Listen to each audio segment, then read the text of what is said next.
Hello friends, welcome to food movie kitchen. வாங்க இன்றைக்கி நம்ம நெல்லிக்காய் ஊறுகாய் போடலாம். நெல்லிக்காய் ஊறுகாய் போடுறதுக்கு நம்ம நல்லா வாஷ் பண்ணிவிட்டு இந்த மாதிரி கருப்பாக இருக்கிறதெல்லாம் இப்படி கட் பண்ணி வச்சிடலாம்.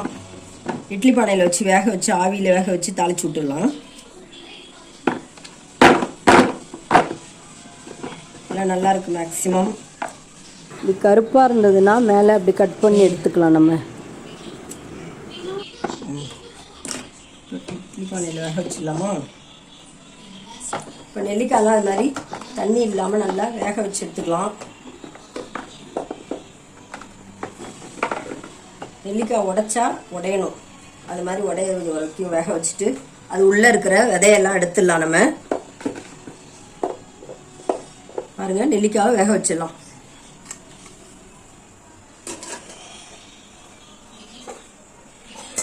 நெல்லிக்காய் ஊறுகாய் போட்டுலாம். இன்னைக்கு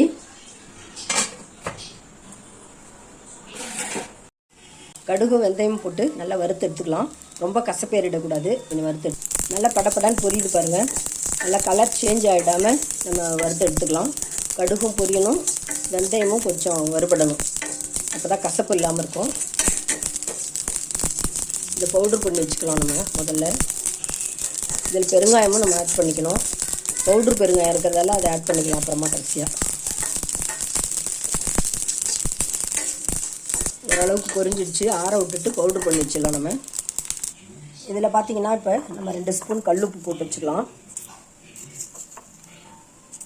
நல்லா மையறதுக்காக அந்த கல்லுப்பு போட்டு அரைக்கிறோம் நம்ம. அப்புறம் தேவையான அளவு பார்த்துட்டு போட்டுக்கலாம், டேஸ்ட்டு பார்த்துட்டு.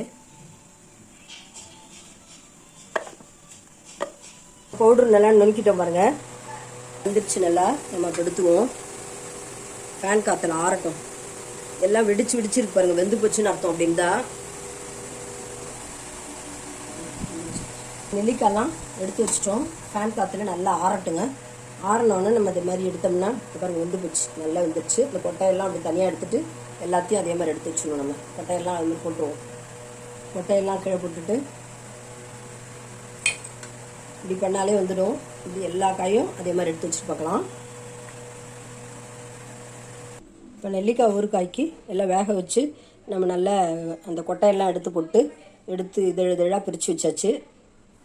இதுக்கு தேவையான இன்க்ரீடியன்ஸ் பார்த்திங்கன்னா கொஞ்சம் நெல்லிக்காய் ஜூஸு, சில்லி பவுடர், சர்க்கரை கொஞ்சம், மஞ்சத்தூள், அப்புறம் கடுகும் வெந்தயமும் வறுத்து பொடிச்சு வச்சுருக்கோம். தேவையான அளவு போட்டுக்கலாம் எல்லாம். இப்போ நம்ம தாளிச்சிடலாம். அதை தேவையான அளவு எண்ணெய் ஊற்றிக்கலாம். ஒரு 1/2 ஸ்பூன் அளவுக்கு மஞ்சத்தூள் போட்டுக்கிறேன். மஞ்சத்தூள்லேயே நம்ம இந்த காயம் போட்டுப்போம். ரொம்ப தீஞ்சிடாமல் காய் போட்டுக்கலாம். காய் நல்லா தீஞ்சிடாமல் இதில் கொட்டி வச்சு இப்போ கரட்டி விட்டுக்கலாம்.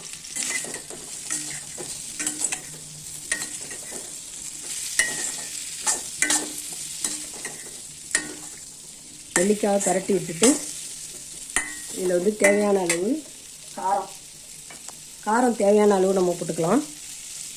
1 ஸ்பூன், 2 ஸ்பூன் அளவுக்கு, இது 3 ஸ்பூன் அளவுக்கு காரம் போட்டிருக்கேன். சின்ன ஸ்பூன் தான், அது குட்டி ஸ்பூனால அதால் 3 ஸ்பூன் போட்டிருக்கேன். மஞ்சத்தூளும் போட்டிருக்கேன்.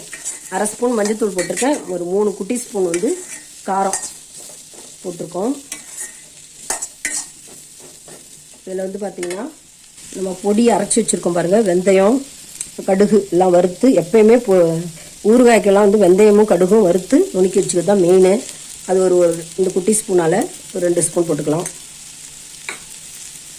தேவையான அளவு சால்ட்டு போட்டுக்கலாம். முதல்ல நான் வந்து இந்த பொடியிலேயே கல்லுப்பு போட்டு அரைச்சி வச்சுருக்கேன், அதனால் இப்போ சால்ட்டு போட்டுக்கிறேன்.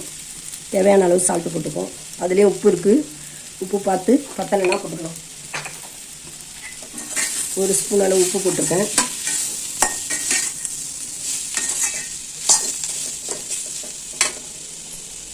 இதில் பார்த்தீங்கன்னா நம்ம கொஞ்சம் லெமன் புளிப்புக்கு லெமன் புழிஞ்சு விட்டுக்கலாம்.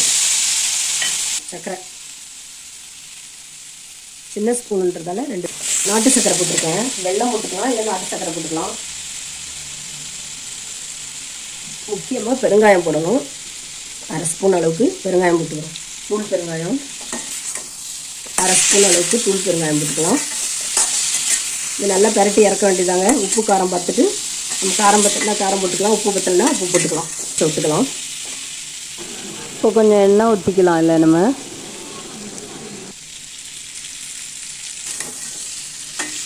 ஊறுகாய் ரெடி ஆகிடுச்சு. எண்ணெயாக சூப்பராக டக்குன்னு ரெடி ஆகிடுச்சு பாருங்கள். எல்லாம் ஈஸி தான். பேஸ் வந்து கடுகும் வெந்தயமும் பெருங்காயமும் 3 முக்கியமாக கண்டிப்பாக போடணும். மஞ்சத்தூள் போடணும். இதில் ஒரு கரகரப்பு இல்லாமல் இருக்கிறதுக்கு தான் அந்த வெல்லமும் லெமனும் போடுறோம். நம்ம லெமன் வந்து ப்ரிசர்வேட்டிவ் மாதிரி.